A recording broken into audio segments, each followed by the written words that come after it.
श्रीमद् भागवत में कृष्ण जन्म से जुड़ी अनेक कथाएं हैं।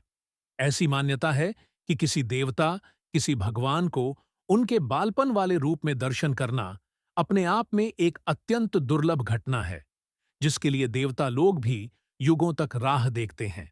एक लोकप्रिय कहानी के अनुसार एक बार भगवान शिव भी योगी का रूप धारण कर गोकुल आए थे, ताकि भगवान कृष्ण को बाल रूप में देख सकें। इस पूरे दृष्टांत पर अनेक भजन गाए गए हैं। तथापि इस घटना से जुड़ी हुई एक और कहानी भी है, जिसके विषय में चंद लोगों को ही जानकारी है। श्रीमद् भागवत के अनुसार यह देखकर कि भगवान शिव को भगवान कृष्ण के बाल स्वरूप में दर्शन करने के लिए किन किन कठिनाइयों का सामना करना पड़ा, आर्षि नारद ने भगवान शिव तथा भगवान कृष्ण दोनों को आमने सामने ही पूछ लिया। नारद ऋषि यह जानकर गदगद हो गए कि भगवान शिव व भगवान कृष्ण दोनों ही एक दूसरे को भगवान कहकर संबोधित करते थे और दोनों यह बताते थे कि वह दूसरे के भक्त हैं।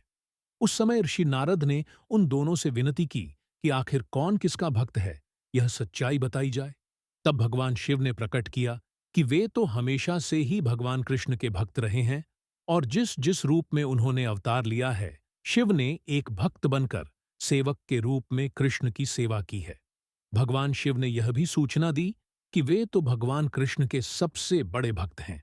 यह सुनकर भगवान कृष्ण मुस्कुराए और तुरंत प्रत्युत्तर दिया कि चूंकि भगवान शिव उनके भक्त हैं, इसलिए वे स्वतः ही उनके, शिव के, भक्त हो जाते हैं। यह वार्तालाप सुनकर नारद ऋषि की आंखों से आंसू बहने लगे और वह दोनों देवताओं के आगे नतमस्तक हो गए। यह उन अनेक उदाहरणों में पहला अवसर था जब भगवान कृष्ण ने यह कहा है कि वे अपने भक्तों के सेवक हैं। यह उस लोकप्रिय मान्यता को भी उद्धृत करता है कि भले ही श्री कृष्ण समूचे ब्रह्मांड के लिए भगवान हों, परंतु वे सदैव अपने भक्तों की इच्छाओं का ही पालन करेंगे। जैसे भगवान शिव को देवों के देव माना जाता है, भगवान कृष्ण को भक्तों के भक्त के रूप में जाना जाता है।